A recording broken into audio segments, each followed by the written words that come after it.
নির্বাচনের মাঠটা আমরা যেভাবে দেখতেছি তাতে আপনি দেখেন নির্বাচনের মাঠে কিন্তু দলগুলো দুইটা জোটে ভাগ হয়ে গেছে। একটা বিএনপি জোট আর একটা বলতে পারেন এনসিপি জোট।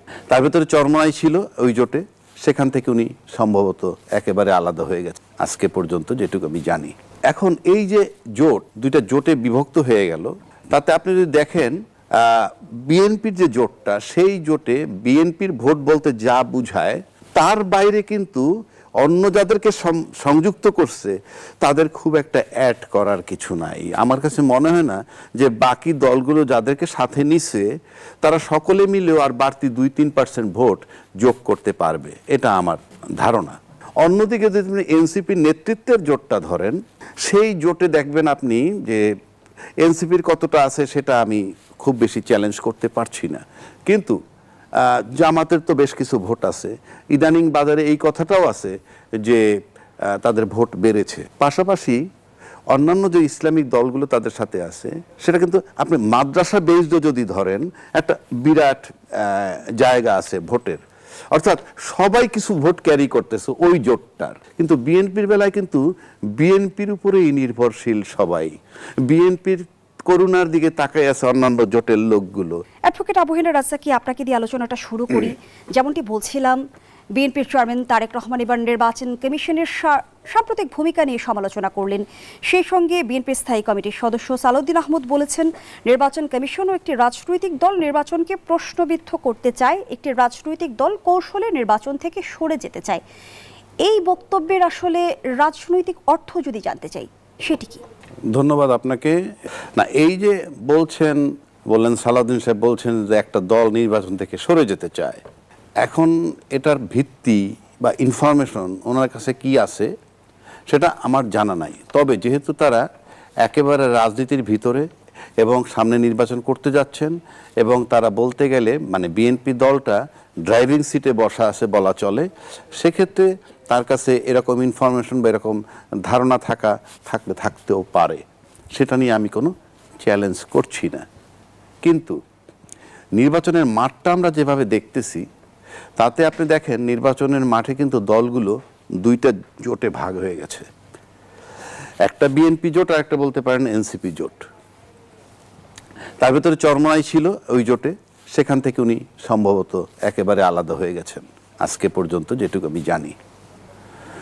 তো এখন এই যে জোট দুইটা জোটে বিভক্ত হয়ে গেল, তাতে আপনি যদি দেখেন বিএনপির যে জোটটা, সেই জোটে বিএনপির ভোট বলতে যা বুঝায় তার বাইরে কিন্তু অন্য যাদেরকে সংযুক্ত করছে তাদের খুব একটা অ্যাড করার কিছু নাই। আমার কাছে মনে হয় না যে বাকি দলগুলো যাদেরকে সাথে নিছে তারা সকলে মিলেও আর বাড়তি 2-3% ভোট যোগ করতে পারবে, এটা আমার ধারণা। অন্যদিকে যদি আপনি এনসিপির নেতৃত্বের জোটটা ধরেন, সেই জোটে দেখবেন আপনি যে এনসিপির কতটা আছে সেটা আমি খুব বেশি চ্যালেঞ্জ করতে পারছি না, কিন্তু জামাতের তো বেশ কিছু ভোট আছে। ইদানিং বাজারে এই কথাটাও আছে যে তাদের ভোট বেড়েছে। পাশাপাশি অন্যান্য যে ইসলামিক দলগুলো তাদের সাথে আছে, সেটা কিন্তু আপনি মাদ্রাসা বেসড যদি ধরেন একটা বিরাট জায়গা আছে ভোটের, অর্থাৎ সবাই কিছু ভোট ক্যারি করতেছে ওই জোটটার। কিন্তু বিএনপির বেলায় কিন্তু বিএনপির উপরেই নির্ভরশীল সবাই, বিএনপির করুণার দিকে তাকায় আছে অন্যান্য জোটের লোকগুলো। কীরকম, কেউ আসতেছে ধানের শীষে ভোট করবে অন্য দলের, এবং ধানের শীষে ভোট করতেছে কেমনে, নিজের দলের আইডিওলজি বিকায়ে দিয়ে, মানে ওটাকে তুড়ি মেরে উড়াই দিয়ে আসছে শুধু একটি এমপি হওয়ার জন্য। আবার কেউ আসছে যে নির্বাচন কমিশন আইন মোতাবেক যদি নিজ দল থেকে করেন জোটে থাকতে পারবেন, কিন্তু নিজ দলীয় প্রতীকে করতে হবে। যদি আমরা জামায়াতের জোট নিয়ে প্রশ্ন রাখি, সেটি কি আদর্শিক জোট? আমি কারো কোনো জোটের আদর্শ বলতেছি না। আপনি নির্বাচনের আগে যদি জোট করেন, এটা কোনো গণতন্ত্র পারমিট করে না। কারণ আমি খাঁটি বাংলা ভাষায় যদি বলি, প্রত্যেকটা দলের খাচ্ছত আলাদা আলাদা। তো খাচ্ছত যখন আপনার আলাদা, সেখানে তো আলাদা দল। তো ভোটের আগে আপনি যেটা দিয়ে করেন, জামাত তার প্রার্থী দিয়ে অন্য দলের প্রার্থী দিয়ে জামাতের লোকেরা বলবে তোমরা তারাই ভোট দিও, এটা গণতন্ত্র বিরোধী। বিএনপি বলবে যে আমাদের জোট থেকে অমুক সাহেবকে দাঁড়া করাইলাম, তাকে তাকে তোমরা ভোট দিও। বিএনপির আইডিওলজি আর তার আইডিওলজি তো এক না।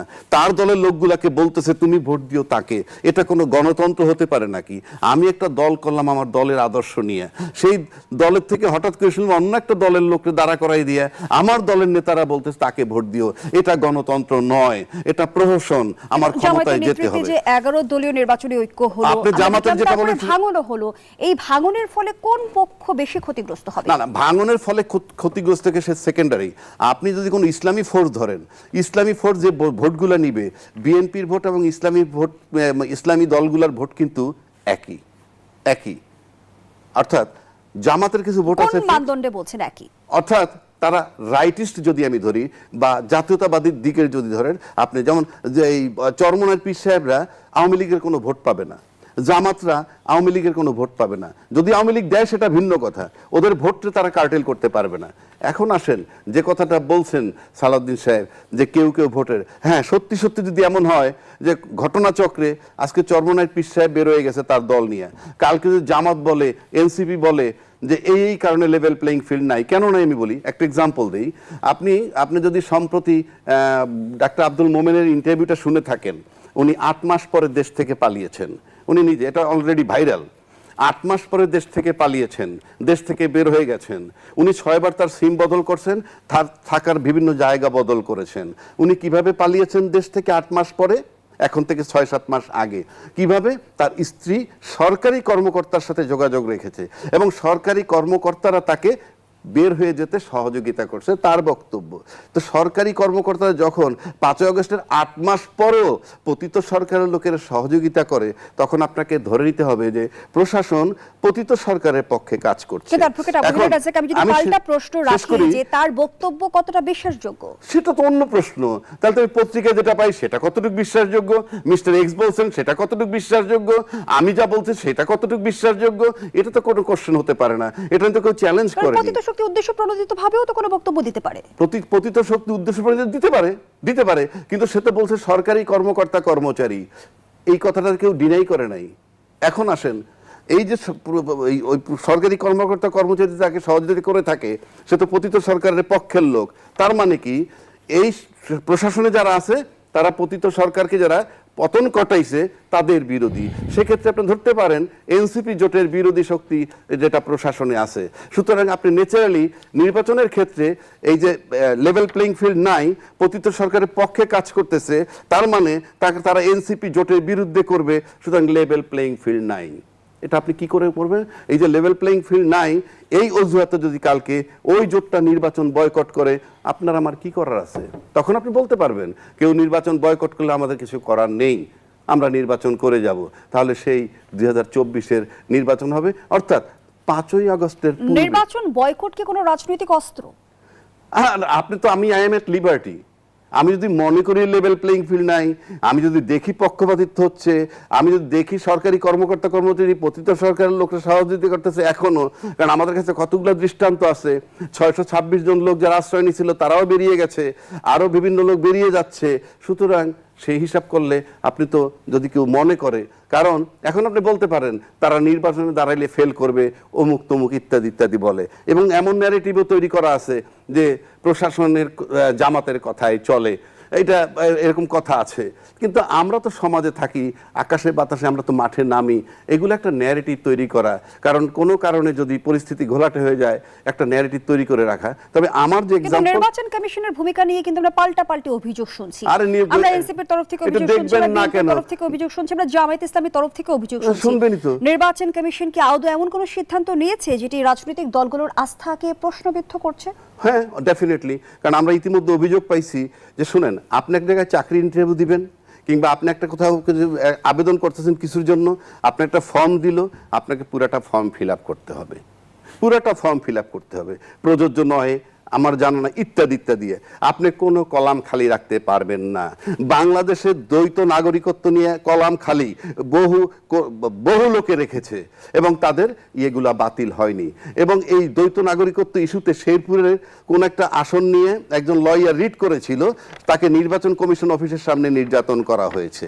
তো আপনি এই যে দ্বৈত নাগরিকত্বের বিষয়টা ফিল আপ না করে আপনি যখন এটাকে অ্যাপ্রুভাল দিয়ে দিচ্ছেন, এই মুহূর্তে হয়তো আপনারা মনে করতেছেন, যেই মনে করেন যে আমি পাশ করে গেলাম, কিচ্ছু আসে যায় না। কিন্তু আমি বলে রাখতেছি, সময়ের ব্যবধানে কোনো কারণে যদি পরিস্থিতি ঘোলাটে হয়, তাহলে এই যে গ্যাপটা এখন রেখে যাচ্ছেন, এই গ্যাপটাই কিন্তু আপনাদের জন্য অনেক বড় ক্ষতিকারক বিষয়। ধন্যবাদ জানাচ্ছি অ্যাডভোকেট আবু হেডার রাজ্জাকী, অধ্যাপক ডক্টর তৌফিকুল ইসলাম। আসিফ মাহমুদ সজীব ভূঁইয়া যে অভিযোগ করেছে, ইসির রেড লাইন কাল, ঋণ খেলাপি দ্বৈত নাগরিকত্বধারীরা ভোটের সুযোগ পেলে রাজপথে নামার হুঁশিয়ারি দিয়েছেন তিনি। আমরা তো এর আগেও দেখেছি যে রাজনৈতিক দলগুলো কিন্তু ইসির বিরুদ্ধে পাল্টাপাল্টি অভিযোগ করছে। আমরা যদি একটু জানতে চাই যে নির্বাচন সামনে রেখে ইসির প্রতি এই যে আস্থার সংকট, সেই নির্বাচন কতটা গ্রহণযোগ্য হবে, আর এই অভিযোগগুলোকে কেন্দ্র করে কোনো রাজনৈতিক দল যদি নির্বাচন বয়কট করে কিংবা নির্বাচন থেকে পিছিয়ে আসে, জটিল পরিস্থিতির মুখোমুখি হব কি? ধন্যবাদ আপনাকে এবং ধন্যবাদ সম্মানিত বিজ্ঞ আলোচক। আসলে ভোট আসলেই জোট, ব্যাপারটা যেমন ঘটে, কিন্তু আদর্শিক কিছু জোট আছেই। এবং এই জোটগুলো আমি বলবো নির্বাচনকে সামনে রেখে রাজনৈতিক দলগুলো, যেটা ইতিমধ্যেই বিজ্ঞ আলোচক বলেছেন যে আসলে একটা চাপে রাখার একটা কৌশল সবাই, কারণ কার রেজাল্ট কেমন হবে সে কিন্তু এখন প্রেডিক্ট করছে, এক্স্যাক্টলি দে ডোন্ট নো রেজাল্টটা কী হবে।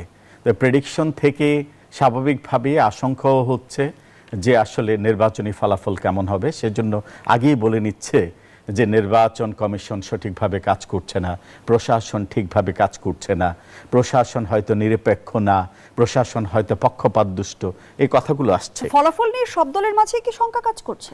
আসলে শঙ্কা আমি এই অর্থে বলছি যে কেউ হয়তো, প্রত্যেক রাজনৈতিক দলেরই তো একটা টার্গেট আছে। কেউ হয়তো চিন্তা করছে আমি সরকার গঠন করব, কেউ হয়তো চিন্তা করছে সরকার গঠন না করলেও আমি কতটা আসন পাবো। স্বাভাবিকভাবেই আপনি দেখেন পরীক্ষার আগ থেকেই কিন্তু আমাদের মধ্যে একটা শঙ্কা কাজ করে যে পরীক্ষায় আসলে ফলাফল কেমন হবে।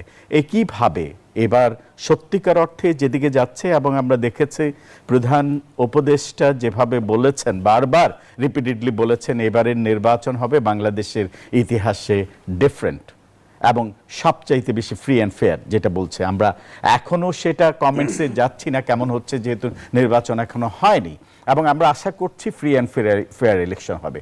সেটা হলে জনগণ কাকে ভোট দিবে? আপনি দেখেন 91-এ যে নির্বাচনটা হয়েছিল সেখানে কিন্তু আওয়ামী লীগের একটা রিমার্কস ছিল যে বিএনপি হয়তো 10টার বেশি আসন পাবে না, কিন্তু আমরা 91-এর নির্বাচনের যে ফলাফল দেখেছি বিএনপি সরকার গঠন করেছে। কাজেই জনগণের হাতে অস্ত্র এবং জনগণই হচ্ছে সর্বময় ক্ষমতার অধিকারী।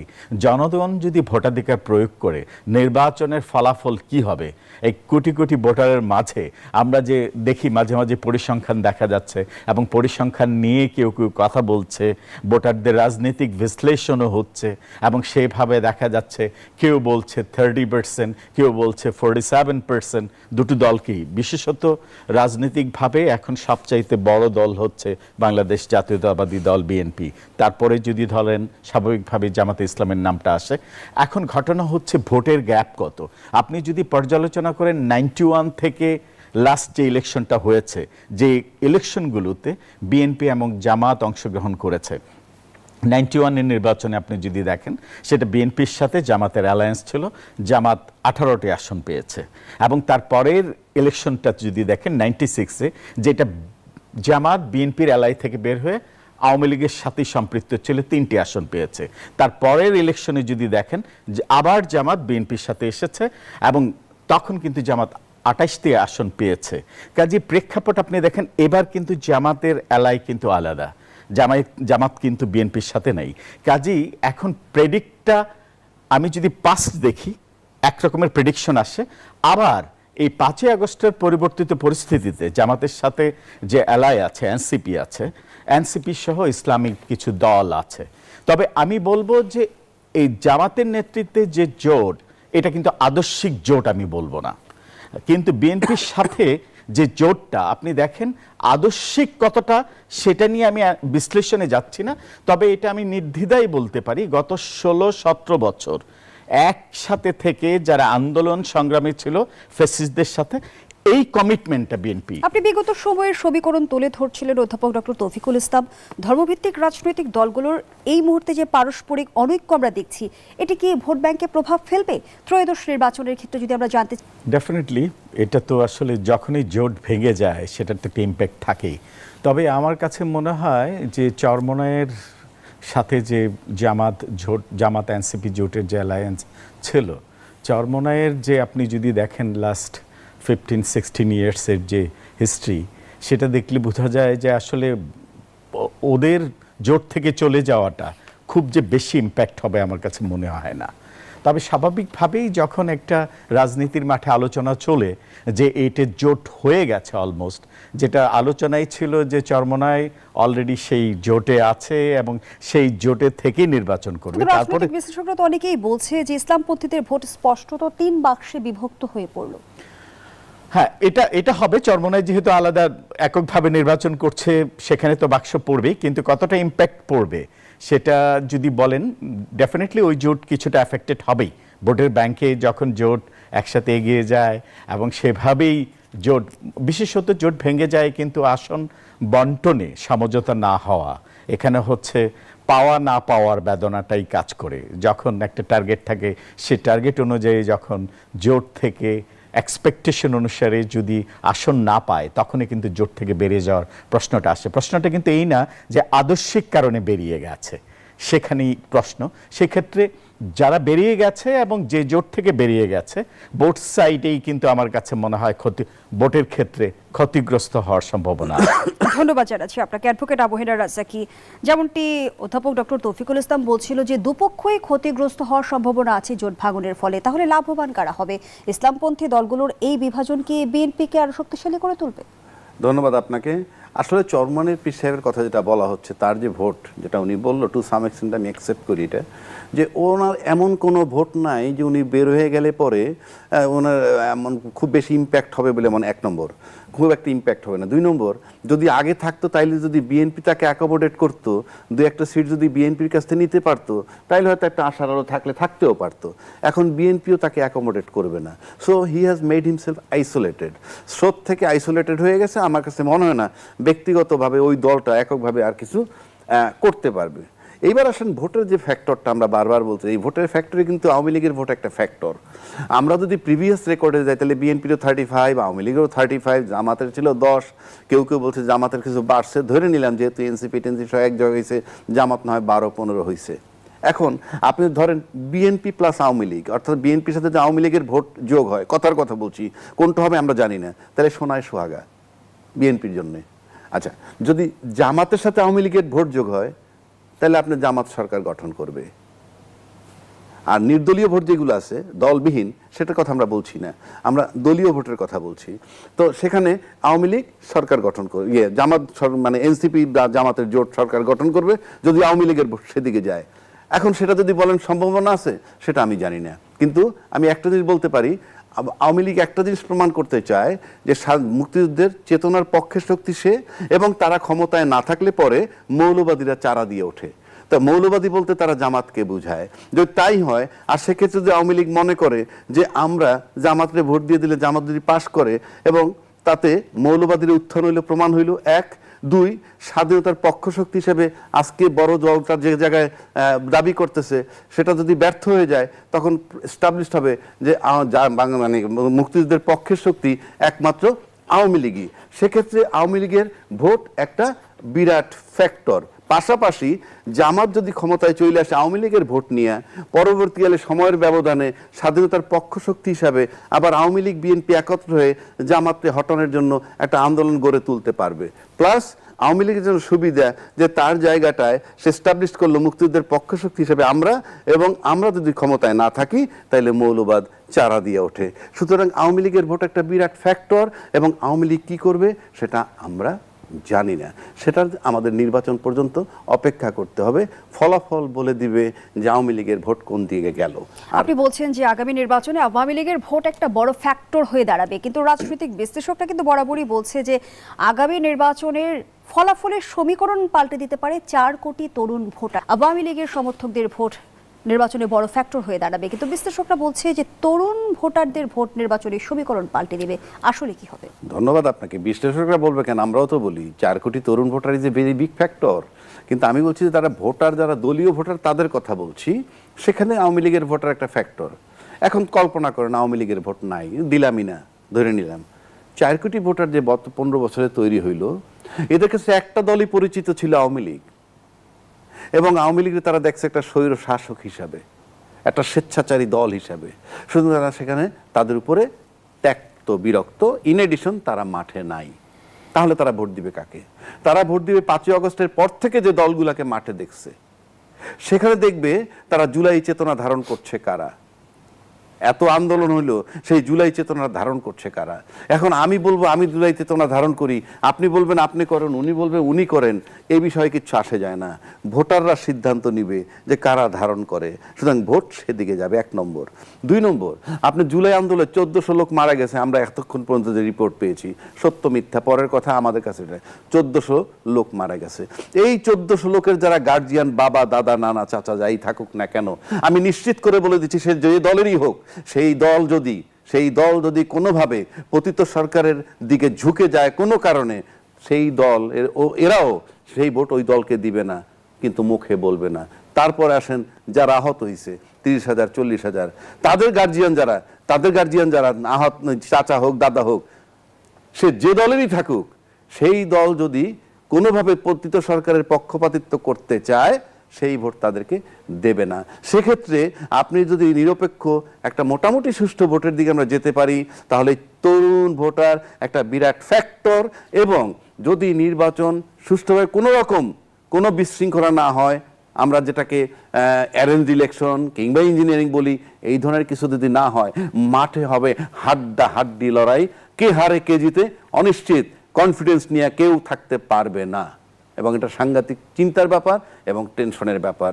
এই 4 কোটি ভোটার, এই তরুণ যে 4 কোটি ভোটার, এবং এই যে 1400 লোক মারা গেছে এবং 30,000 আহত হয়েছে, তাদের গার্জিয়ানরা যে দলই করুক, যদি তার দল পতিত সরকারের দিকে ঝোঁকে কোনো কারণে, তাহলে ভোট তারা পাবে। বলা হচ্ছে যে নির্বাচন সামনে রেখে কৌশলের রাজনীতি অবলম্বন করছে রাজনৈতিক দলগুলো। মুখে আওয়ামী লীগ বিরোধিতা করলেও আওয়ামী লীগের ভোট নিয়ে এক ধরনের পর্দার অন্তরালে টানাটানি চলছে। সেগুলো তো আমি আপনাকে বললামই, পর্দার অন্তরালে টানাটানি করতে পারে, যেটা একটু আগে বললাম।